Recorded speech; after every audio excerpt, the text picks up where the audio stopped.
Hoy día quiero que me acompañen. Seguimos en Efesios y ahora vamos a entrar al capítulo 3. Al capítulo 3 de Efesios. Yo le he llamado al sermón Confianza en el poder de Jesús. No, porque no vamos a entrar derechamente desde el versículo 1, sino que vamos a entrar desde el versículo 14, del 14 al 21. De modo que yo les voy a pedir que abran o prendan sus Biblias o miren acá adelante, no sé si Elisa me puede acompañar, y vamos a leer Efesios 3 del 14 al 21. Por esta razón me arrodillo delante del Padre, de quien recibe nombre toda familia en el cielo y en la tierra. Le pido que por medio del Espíritu y con el poder que procede de sus gloriosas riquezas, los fortalezca a ustedes en lo íntimo de su ser, para que por fe Cristo habite en sus corazones. Y pido que, arraigados y cimentados en amor, puedan comprender junto con todos los santos cuán ancho y largo, alto y profundo es el amor de Cristo. En fin, que conozcan ese amor que sobrepasa nuestro conocimiento, para que sean llenos de la plenitud de Dios, al que puede hacer muchísimo más que todo lo que podamos imaginarnos o pedir, por el poder que obra eficazmente en nosotros. A Él sea la gloria en la Iglesia y en Cristo Jesús por todas las generaciones, por los siglos de los siglos. Amén. Amén. Señor, te damos gracias por esta hermosa palabra, Señor, que se inserta en una carta, Señor, que nuestro hermano Pablo hizo llegar, Señor, a sus hermanos, a nuestros hermanos, en aquella época, Señor, en la ciudad de Éfeso. Pero apreciamos, Padre mío, la inspiración que tú le diste, la iluminación que tú le diste por tu Espíritu Santo, Señor, de reflejar en estas líneas verdades espirituales poderosas, Señor, para animar a un grupo de tus hijos en aquel lugar. Y solo por tu gracia y tu misericordia has permitido, Señor, que ellas quedasen reveladas hasta nuestros tiempos. Señor, ha bendecido a millones de hijos tuyos a través del tiempo. Y hoy día, Señor, amado Dios, un grupo de tus hijos se reúne en torno a ella. Y reconociendo que tú eres el autor, Señor, de estas expresiones, a través de tu Espíritu Santo, ¿qué mejor que pedirte ayuda a ti, Señor? ¿Qué quisiste decirle, Señor? ¿Y por qué quisiste decirle esto, Señor, a esos hermanos allá en Éfeso? ¿Y por qué quisiste, Señor, que llegase a nuestras manos este texto? ¿Qué es lo que tienes que decirnos, Señor, hoy día? Padre, te rogamos, Señor, que calmes nuestra ansiedad. Te rogamos, Señor, que si nuestro corazón es escéptico, Señor, un tanto incrédulo, Dios mío, tu Espíritu Santo pueda transformarlo en carne. Señor, de manera que humildemente podamos acercarnos a tu palabra. Señor amado, abre nuestros ojos, corre el velo, amado Dios, de nuestros ojos, de modo, Padre mío, de entender, Señor, lo que Pablo escribió en aquella época. Gracias, mi Señor. Gracias por el mover de tu Espíritu Santo en esta mañana. Porque tú estás aquí, Señor. Nos hemos reunido en tu nombre. Señor amado, y apelamos a tu promesa. Porque tú dijiste que ibas a estar ahí. A pesar de que pudiesen ser 2 o 3. Pero si se reunían en tu nombre, tú ibas a estar. Aquí somos más de 3, Señor. Y nos reunimos en tu nombre. Por consiguiente, Señor, ayúdanos a estar expectantes. Expectantes, Señor, para entender y para sobre todo examinar nuestra vida en tu presencia. Quita nuestra arrogancia, Señor, nuestro orgullo, nuestra vanidad, esta tendencia, Señor, a ser sabios en nuestra opinión. De modo que permitamos, Señor, que tu palabra hable a nuestra vida. Gracias, Señor. Oramos en el nombre de Jesús. Amén. Hermanos míos, quise que abordáramos el capítulo 3, porque ya el 1 y el 2 lo hemos revisado, pero desde el versículo 14, porque del versículo 1 al 13 de este capítulo 3, Pablo habla un poco de él, ¿no? Pablo habla de cómo la gracia de Dios se manifestó en él y lo apartó, ¿verdad?, para predicar a los gentiles. Acuérdense que uno de los temas de esta carta tiene que ver con la unión que hizo Dios entre judíos y entre gentiles. Eso es lo que hemos estado apreciando durante todo este tiempo. Incluso dice Pablo, lo vimos en el capítulo 2, que de los dos pueblos, ¿verdad?, hizo uno solo, una nueva humanidad. Eso lo vimos, si usted revisa, ¿verdad?, los versículos anteriores, ¿no? Del versículo 14, capítulo 2, volví al capítulo 2, dice: porque Cristo es nuestra paz, de los dos pueblos ha hecho uno solo, derribando mediante su sacrificio el muro de enemistad que nos separaba, pues anuló la ley con sus mandamientos y requisitos. Esto lo hizo para crear en sí mismo de los dos pueblos una nueva humanidad al hacer la paz, una nueva humanidad. Había una seria y férrea enemistad, distancia, incluso agresividad entre los judíos y los no judíos o los gentiles, ¿no? Y el sacrificio de Cristo fue un sacrificio de paz y unió, ¿verdad?, a ambos pueblos, de modo que ya no habían judíos y gentiles, sino que había un solo pueblo, una nueva humanidad, ¿no? Y eso Pablo les comparte a los hermanos de Éfeso y les dice: esa revelación me la dio a mí el Señor, por eso que yo predico a los gentiles. Si usted revisa los primeros versículos del capítulo 3, fíjense cómo lo dice. Por esta razón, estoy leyendo el versículo 1 del capítulo 3 de Efesios.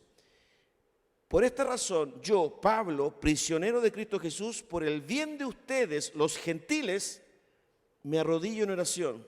Sin duda se han enterado del plan de la gracia de Dios que Él me encomendó, fíjense, que Él me encomendó para ustedes, es decir, el misterio que me dio a conocer por revelación, como ya les escribí brevemente. Al leer esto podrán darse cuenta de que comprendo el misterio de Cristo. Fíjense lo que dice, ¿no? El Señor me lo reveló. Esto de que Dios hizo una sola humanidad en Cristo, ¿verdad? Y unió y fundió en uno solo, ¿verdad?, a los dos pueblos que estaban absolutamente separados.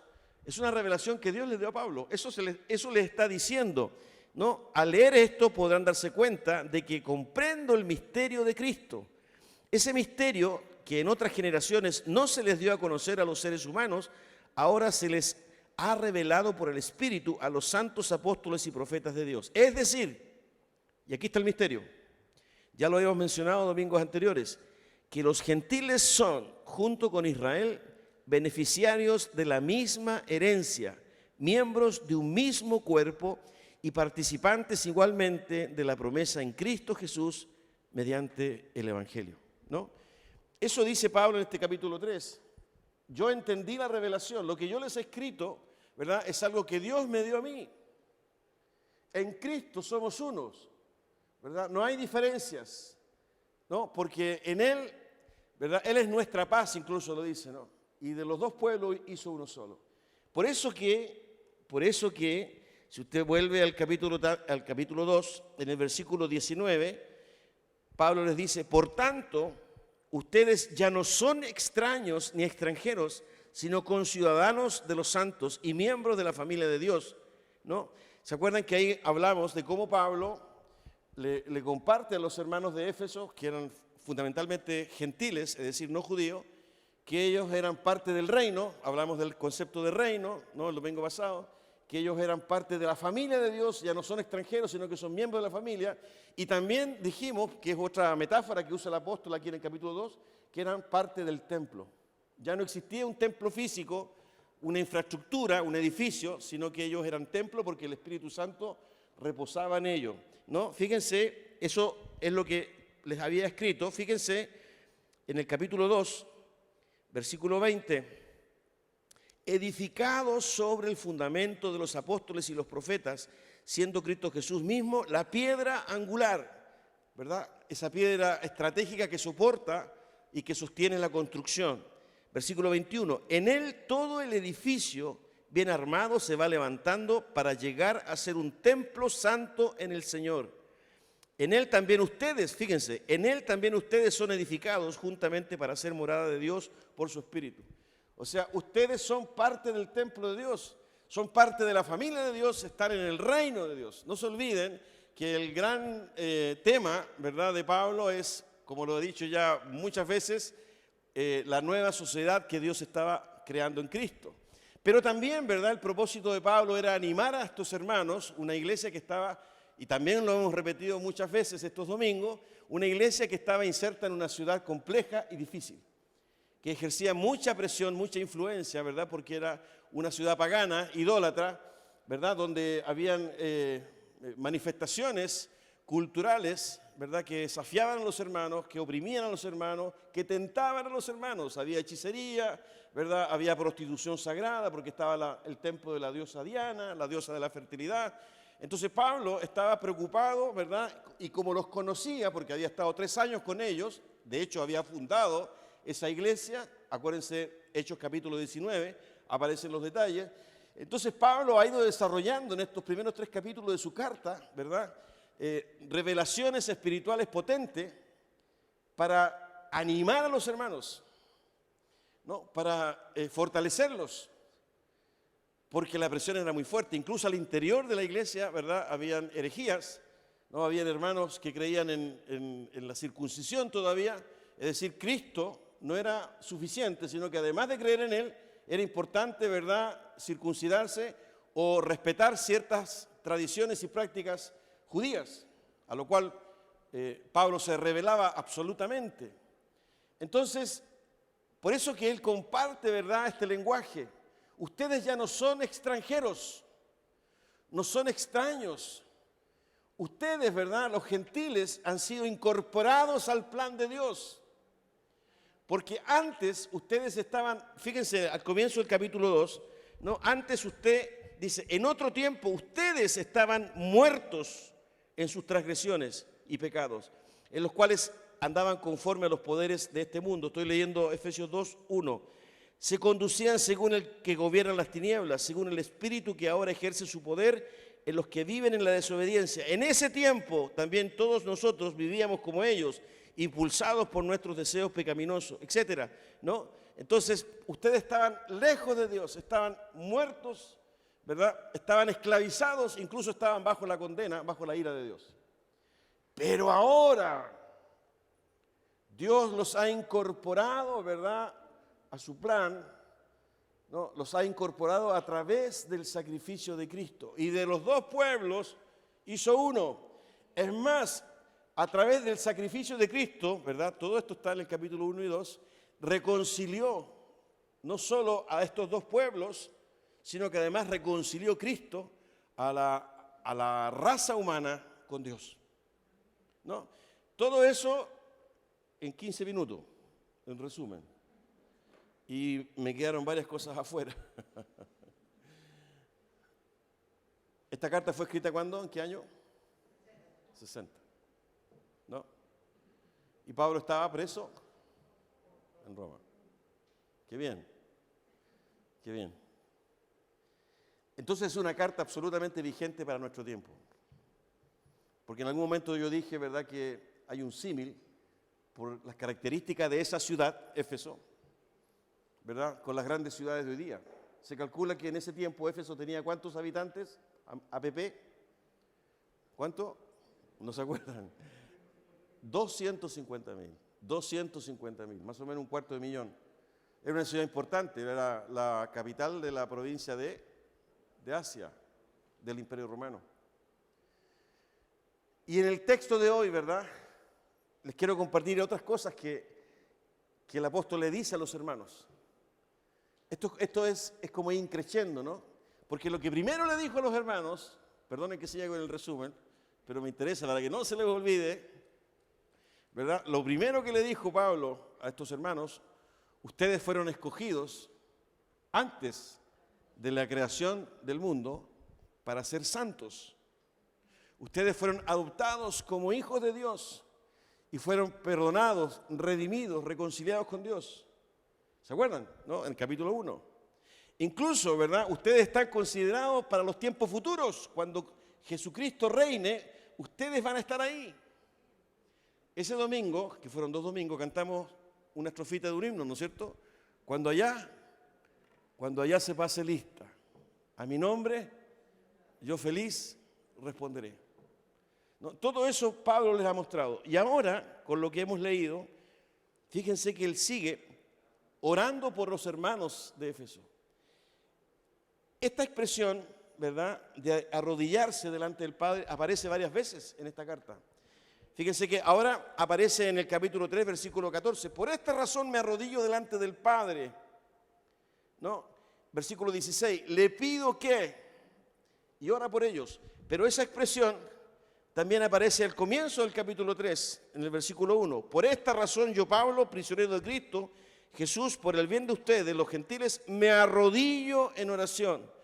Aparece en el capítulo 1, ¿verdad?, donde plantea en el versículo 15, por eso yo, por mi parte, desde que me enteré de la fe que tienen en el Señor Jesús y del amor que demuestran por todos los santos, no he dejado de dar gracias por ustedes al recordarlos en mis oraciones. Una presencia tremenda del apóstol, ¿verdad?, una intercesión permanente, orando, escribiendo, a pesar de que estaba preso. Porque era un corazón pastoral. Y en esta oportunidad, en lo que yo quiero compartir con ustedes, fíjense los motivos de la oración de Pablo. Él comienza en el capítulo 3, versículo 14, de nuevo con el conector, ¿no? Pablo usa en sus cartas estos conectores. Por esta razón, en otra oportunidad dice, pero ahora, o pero Dios, ¿no?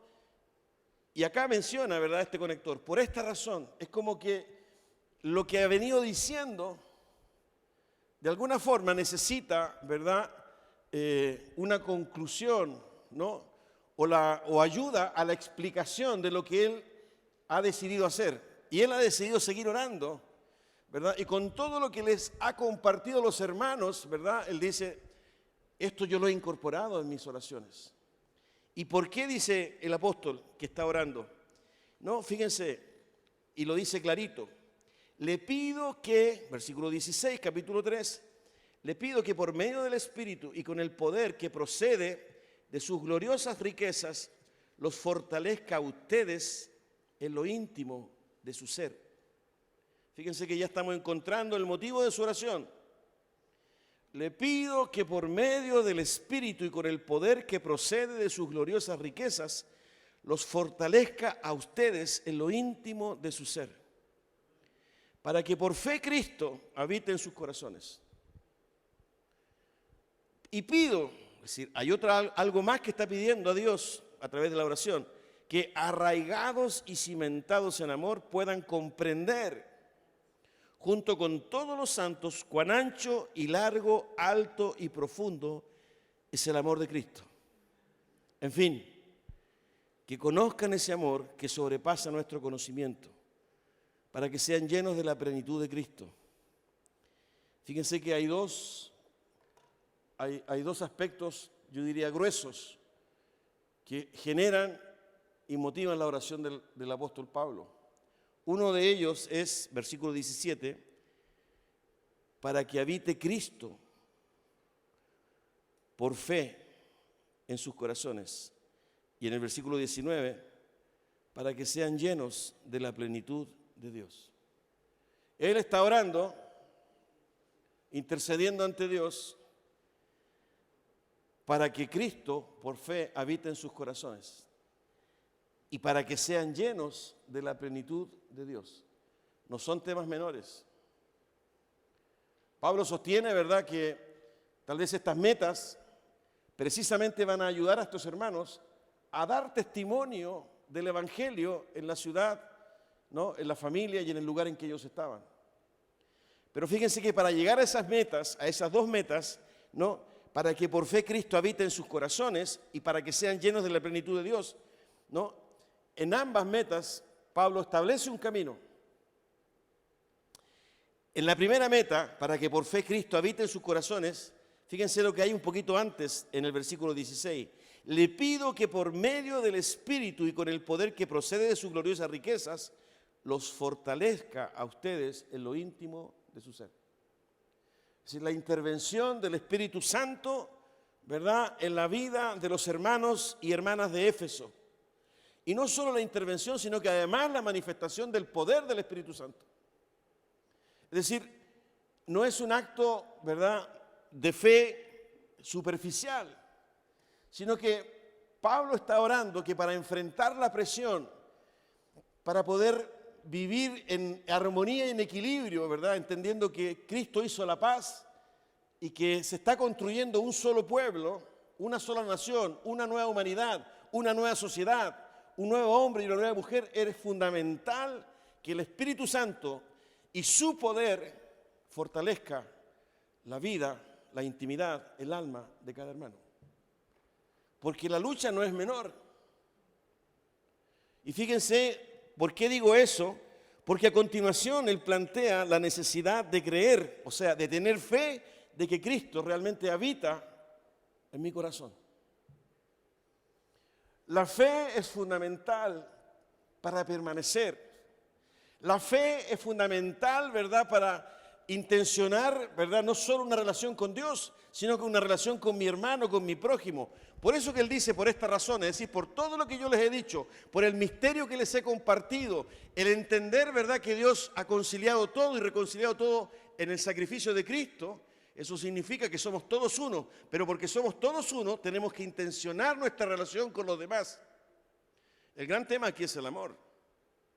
Dice, arraigados y cimentados en amor. Es decir, esta experiencia comunitaria de una nueva humanidad, de una nueva sociedad, donde somos llamados a ser uno solo en Cristo, requiere fortaleza. Requiere la manifestación del poder del Espíritu Santo, que nos ayuda en la fe a entender, ¿verdad?, que mi hermano, que mi hermana, incluso tan distinta y tan diferente de mí, con pensamientos incluso opuestos a los míos, en Cristo somos uno.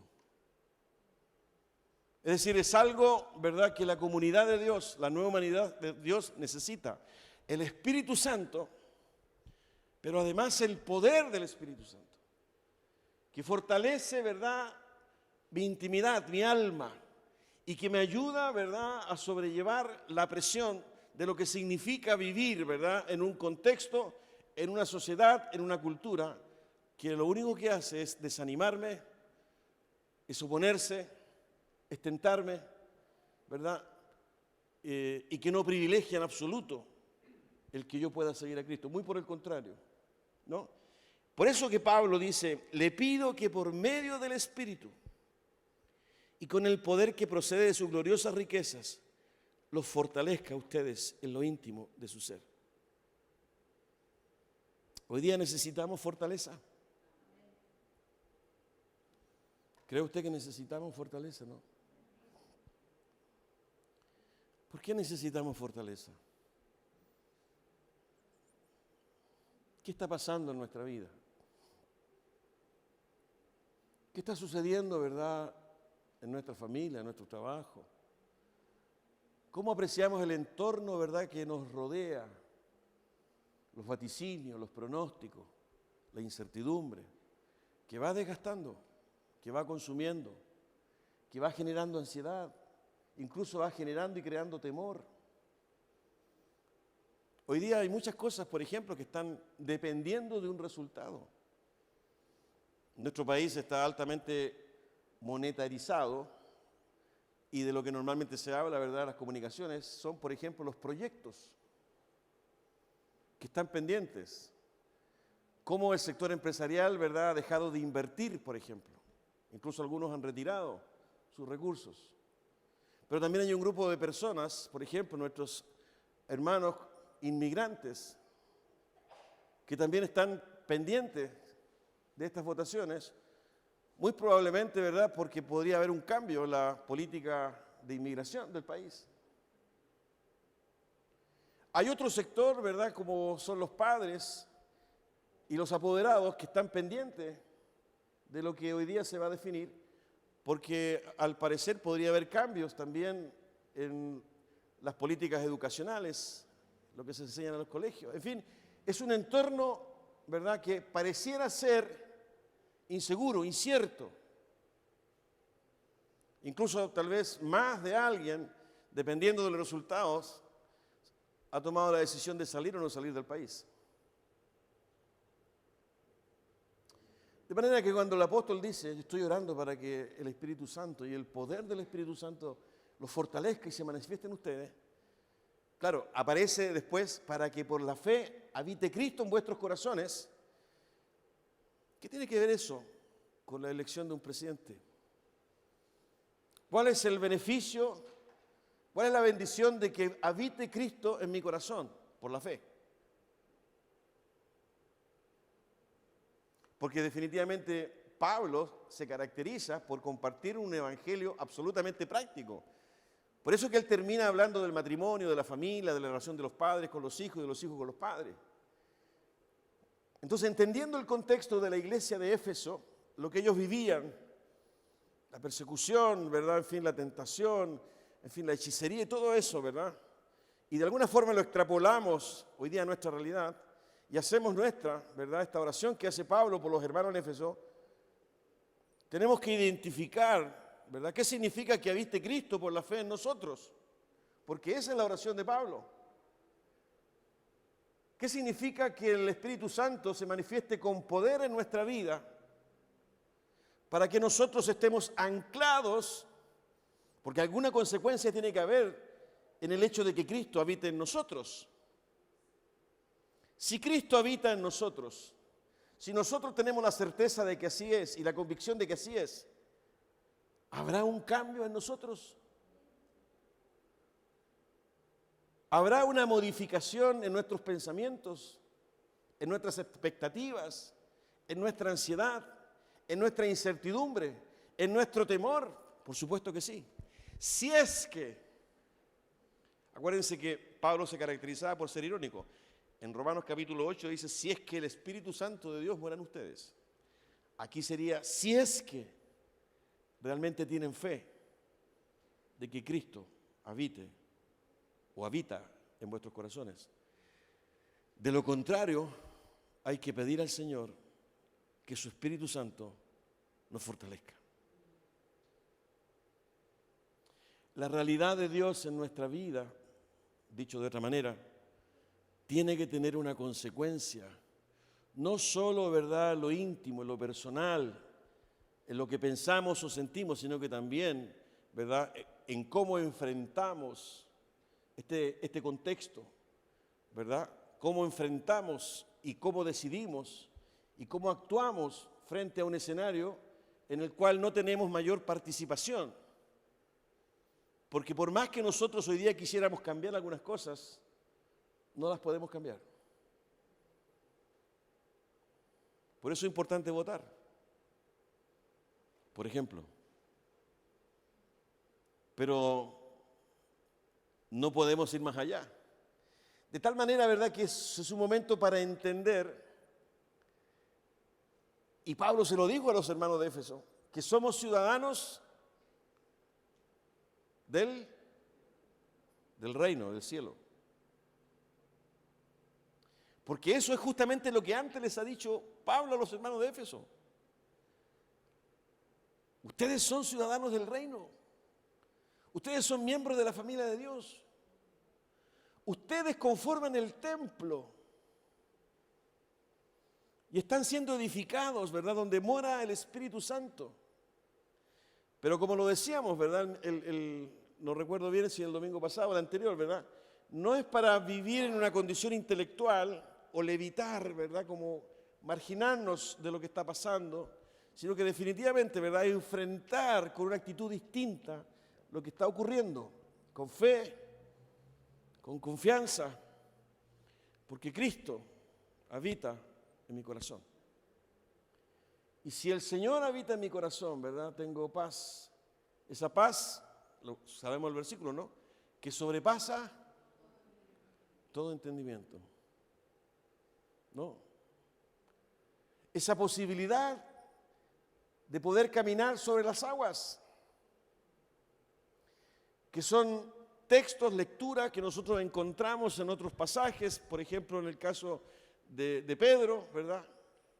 Que tienen un tremendo significado, ¿verdad? Del poder de Jesucristo por sobre la contingencia. La alimentación de los 5,000, la resurrección de Lázaro, la reprensión de la tormenta y cuánto más. Por eso que es importante, ¿verdad?, entender lo que Pablo le está diciendo a los hermanos de Éfeso. Es estratégico, es relevante que ustedes crean que Cristo está en sus vidas, porque eso los va a sostener, eso los va a animar, eso los va a acompañar. Y cuando venga el día malo, que es una expresión que usa Pablo en el capítulo 6 de Efesios, ustedes van a poder resistir. Porque el día malo va a llegar. Pero cuando venga ese día malo, si ustedes tienen la convicción de que Cristo está en sus vidas, van a poder resistir. Por eso oro. De tal manera que en los momentos más complejos y más difíciles, ustedes permanezcan. Ustedes tengan paz. Ustedes se recuerden, ¿verdad?, de quiénes son y lo que Dios ha hecho en sus vidas. Y no se sumerjan, ¿verdad?, en ese pesimismo, en esa ansiedad y en ese temor que va socavando la vida. Porque hemos sido llamados a una nueva esperanza. Y Dios ha puesto de su espíritu en sus corazones como sello, como marca, como garantía. Ustedes son especiales. Por eso oro. Pero además, no solo oro por eso, sino que dice Pablo, y seguimos un poquito más adelante, al final del versículo dice, y pido que, arraigados y cimentados en amor, puedan comprender junto con todos los santos cuán ancho y largo, alto y profundo es el amor de Cristo. En fin, como que a mí me da la impresión cuando yo leo esa expresión, en fin, como yo soy muy llorón, ¿no?, emotivo, me da la impresión como que Pablo se emocionó. Él estaba escribiendo y está hablando de lo largo, de lo ancho, de lo profundo, en fin, de lo alto que es el amor de Cristo, ¿verdad? Y como una emoción, bueno, en fin. Es como que se acabaron las palabras para expresar, porque aparece la emoción. Y el en fin, como que fuera un resumen, porque no puedo seguir escribiendo. En fin. Pero ¿cuál es su segundo motivo de oración? Tiene que ver con el amor. Es decir, una de las características más, no sé si la más, según algunos autores, es la más. Yo no soy teólogo connotado ni escrito nada, pero permítame manifestarlo de otra manera. Creo que es una de las manifestaciones más importantes de esta nueva humanidad es el amor. El amor. Ahora, desde la perspectiva de Dios, sin duda que es la más. De tal manera, amó Dios al mundo. Entonces, lo que Pablo plantea, ¿verdad?, definitivamente es la necesidad de estar cimentados. Fíjense, cimentados viene de cimiento, de fundamento, y arraigados viene de raíz. O sea, hay dos acercamientos, ¿verdad?, dos pequeñas metáforas. Uno que tiene que ver con raíces, el mundo, ¿verdad?, de lo agrícola, las raíces profundas, fuertes, y en el otro el ámbito de la construcción o de la arquitectura, ¿no? Cimientos, fundamentos, que tienen que ver con el amor. Y fíjense que como lo dice Pablo, ¿no?, volviendo a estos versículos, dice, puedan comprender, en el versículo 18, y en el versículo 19 dice, que conozcan ese amor. Comprender el amor de Cristo, pero además conocerlo. La característica esencial, ¿verdad?, de ustedes como nueva humanidad, como nueva sociedad, es que conozcan, experimenten el amor de Cristo. Y oro para que ustedes, ¿verdad?, fíjense cómo es ampuloso, expresivo, puedan comprender junto con todos los santos cuán ancho y largo, alto y profundo. Está abordando todas las direcciones.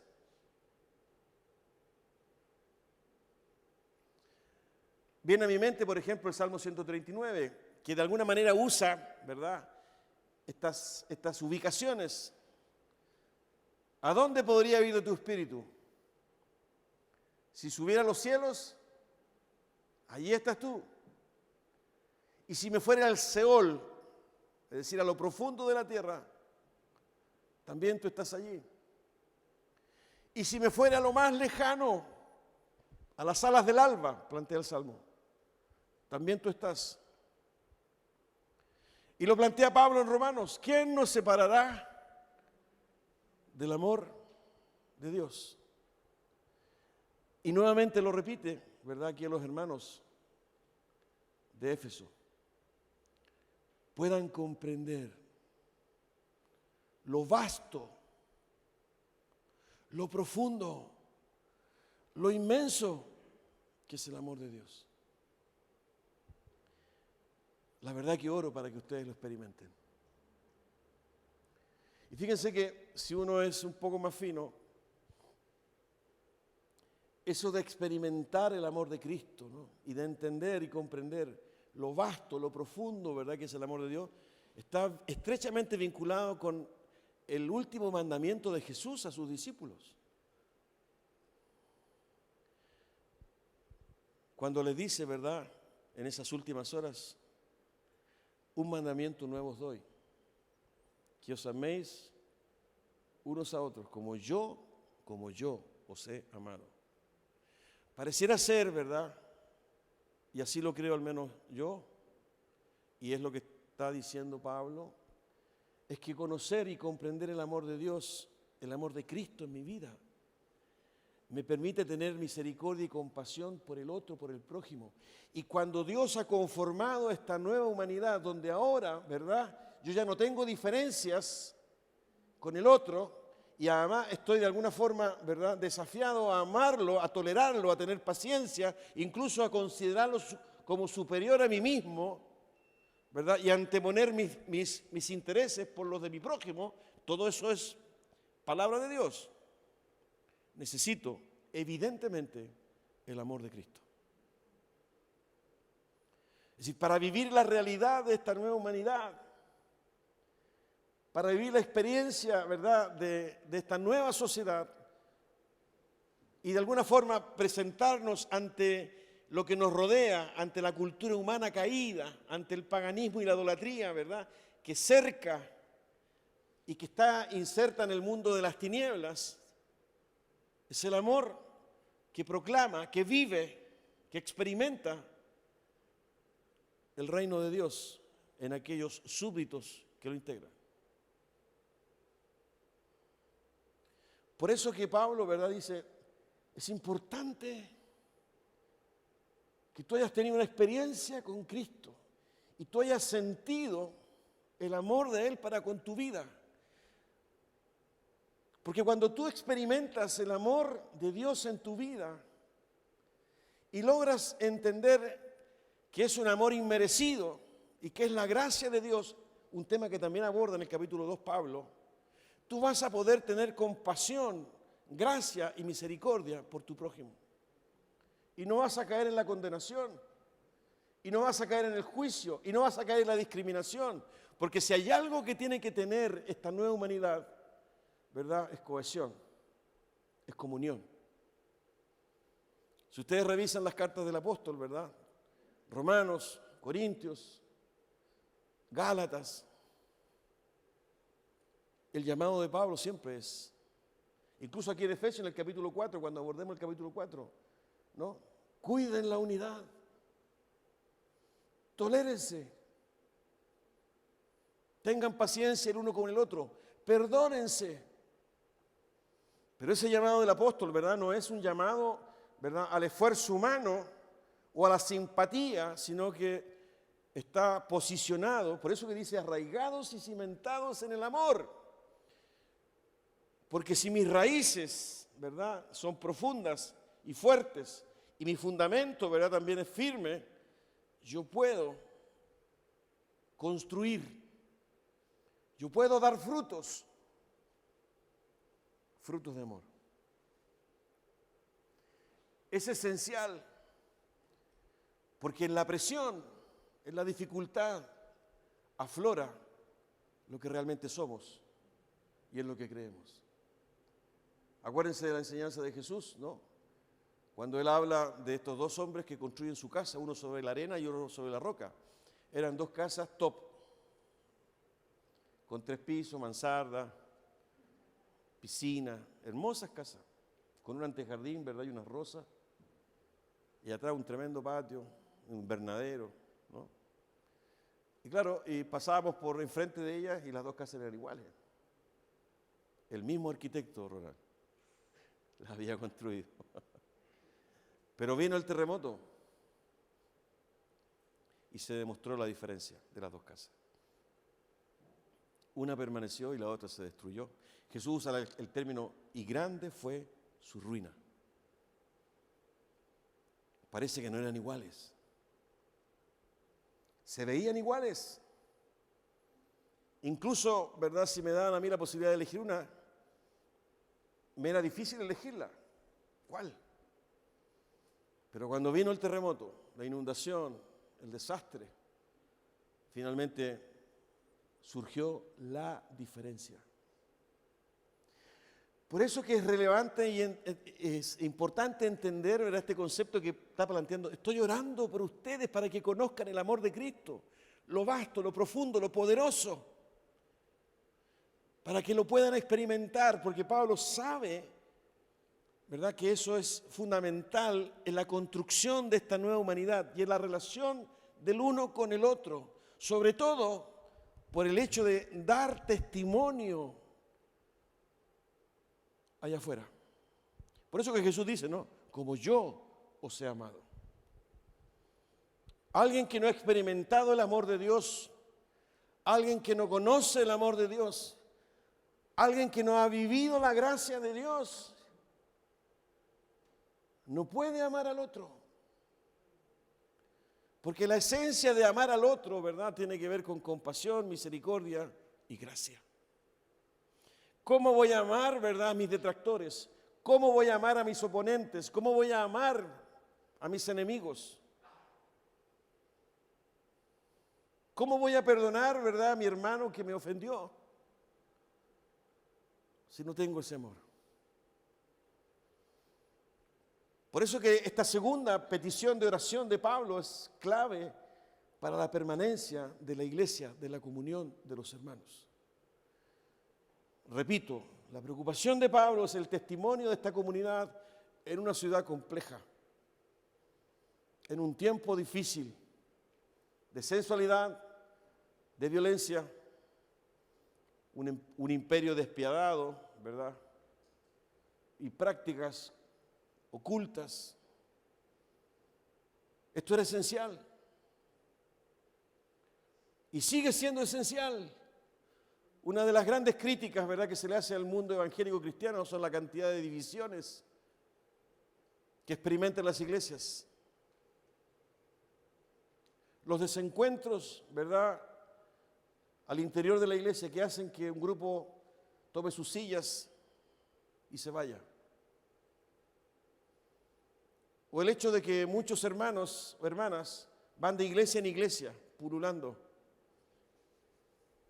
porque se sintieron ofendidos, no se sintieron considerados, la iglesia no los acogió, ¿verdad? Nunca el pastor supo de ellos, ¿no? Es decir, este concepto de amor que apaña en griego, ustedes saben lo que significa, ¿no? que contiene, que acoge, ¿no?, que entrega cariño, muchas veces no está en las iglesias.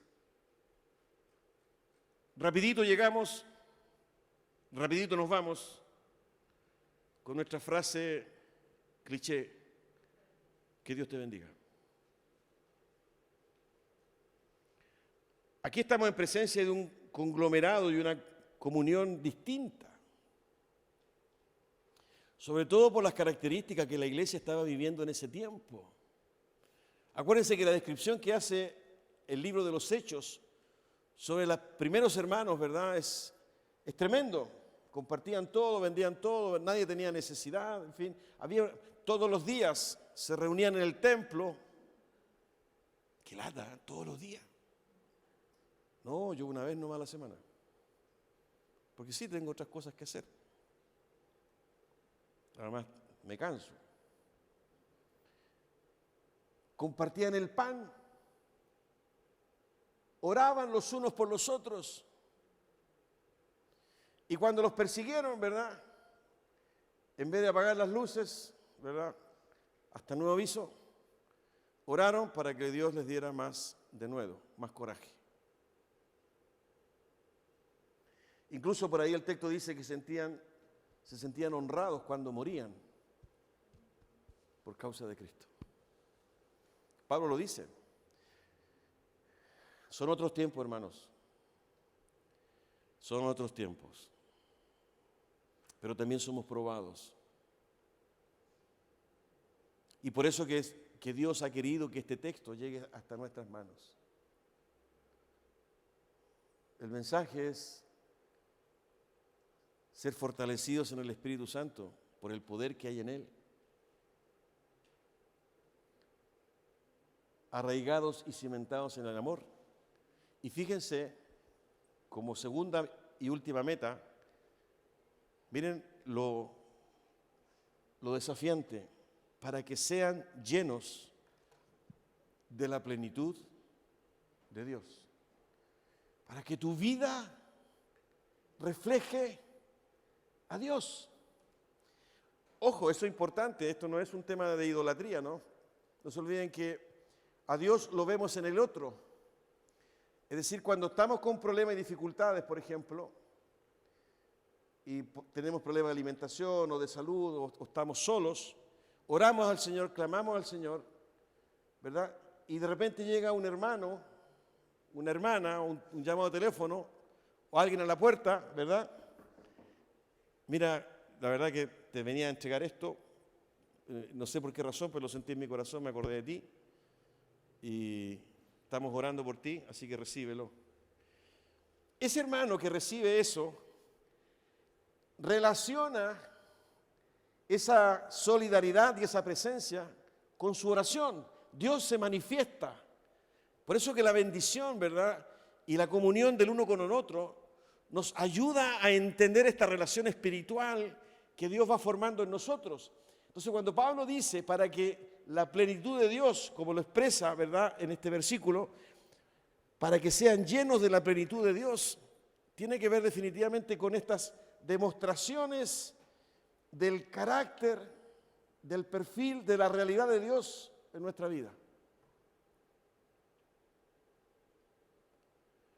Por eso que Jesús dijo que habían dos grandes mandamientos: amarás al Señor tu Dios con todo tu corazón, con toda tu mente y con toda tu fuerza. Él podría haber terminado ahí nomás, pero a continuación agregó, y hay otro, ojo, anoten este, dijo Jesús, porque este es igual al anterior: amarás a tu prójimo como a ti mismo. Esa es una expresión, ¿verdad?, comunitaria. Es decir, y el apóstol Santiago lo dijo después, es decir, este amor, ¿verdad?, que yo siento por el Señor se traduce finalmente en un amor a mi prójimo. Porque en mi prójimo, ¿verdad?, yo veo esta experiencia de Dios y recibo esta experiencia de Dios. Y eso lo necesita la comunidad, por supuesto que sí. Sobre todo en una cultura como la nuestra, que es absolutamente individualista, donde no hay tiempo ni siquiera para escuchar al otro. A veces ni siquiera tenemos tiempo para escucharnos a nosotros mismos en nuestras casas, en nuestro hogar, en nuestra familia. Menos escuchar, ¿verdad?, a alguien que no está dentro del núcleo más importante para mí. Es decir, hay una reiteración, ¿verdad?, de cultivar con los recursos de Dios una experiencia comunitaria, una relación humana, ¿verdad?, que dé cuenta de la realidad de Dios. ¿Por qué? Porque al ser llenos de la plenitud de Dios, ¿no?, y teniendo la certeza de que Cristo habita en mi corazón, ¿verdad? Yo no soy el Guillermo Hernández que conocieron en el colegio, en enseñanza media.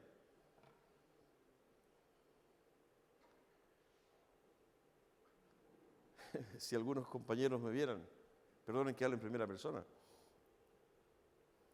O el daño que provoqué también siendo ya más adulto. Pero algo pasó y es la gracia del Señor. Es el amor de Dios. Estamos llamados a expresar el amor de Dios. Eso es lo que está diciendo Pablo. Estamos llamados a manifestar la realidad de Cristo.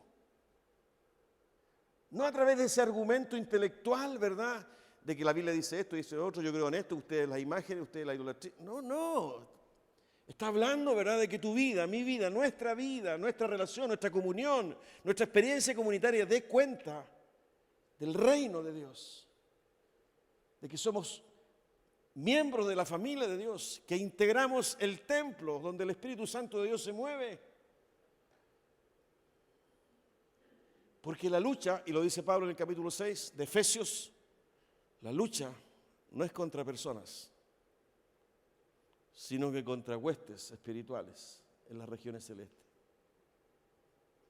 contra principados, porque es la iglesia de Dios. Es esta realidad espiritual del reino que choca con esta realidad espiritual de las tinieblas. Nosotros estamos incorporados en eso. Por eso que es tan relevante y tan importante estas enseñanzas. Por eso que quedaron reveladas hasta este tiempo.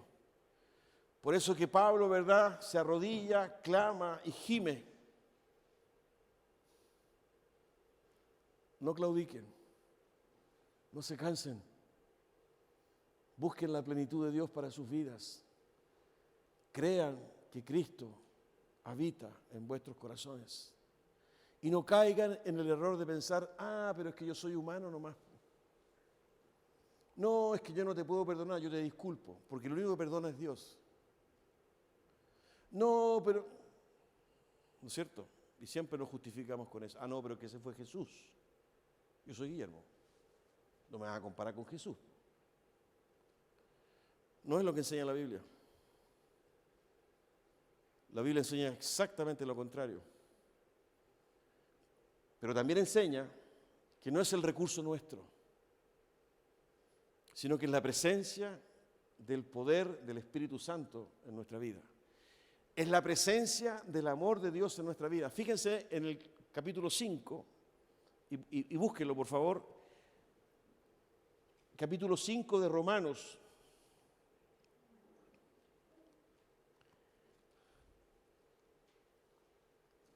Versículo 5. Romanos 5:5. No sé si lo pueden encontrar, Elizabeth. Extraordinaria, Elizabeth. Extraordinaria. Gracias. Y esta esperanza no nos defrauda, porque Dios ha derramado su amor en nuestro corazón por el Espíritu Santo que nos ha dado.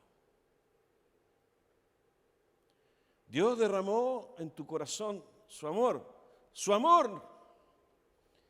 cuando derramó su Espíritu en ti.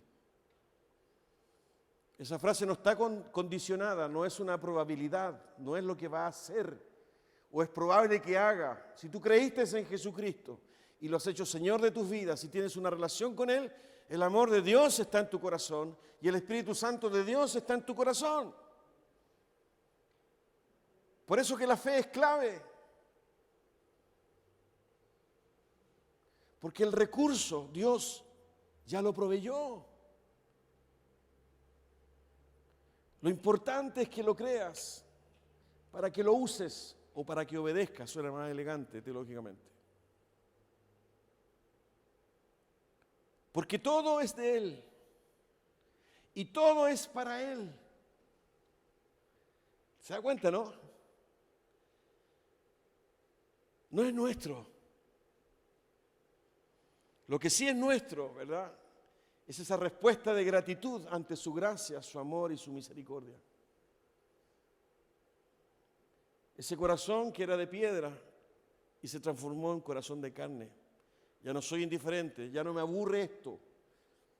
No, que termine luego porque está muy largo esto. Sino que cautiva mi corazón, me emociona, me quebranta y me hace mirar al otro con compasión, con paciencia, con humildad, con mansedumbre. Está todo relacionado, porque el Espíritu Santo mora en mi vida y Él se glorifica. Amén. Tengamos un momento de oración. Señor, yo en el nombre de Jesús te quiero dar gracias por tu palabra, poderosa, potente, maravillosa. Señor, y te quiero rogar, Dios mío, que siga inquietando nuestra intimidad, nuestra alma. Padre Santo, tú sabes, Señor, que somos renuentes muchas veces, o que nos entra por un oído y nos sale por el otro, o que realmente nos cuesta. Señor amado, que tu Espíritu Santo que habita en nuestros corazones pueda manifestar ese poder, ese mismo poder que resucitó a Jesucristo de entre los muertos, pueda manifestarse en nosotros, proveyendo, Señor, aquello de lo cual carecemos para vivir tu evangelio, Señor, en este tiempo, como hombres y mujeres tuyas, Señor, consagrados, apartados por ti, empoderados por ti, Señor, en el nombre de Jesús, poder entender lo que significa que tú habites en nosotros, que seamos, Señor, la plenitud tuya, Señor, ahí en nuestras relaciones de vida, de trabajo, profesionales, empresariales, de familia, Señor, en la comunidad y por supuesto aquí en la iglesia, Señor, donde tú nos has puesto. Señor, en una vida natural, no en esa vida religiosa, Señor,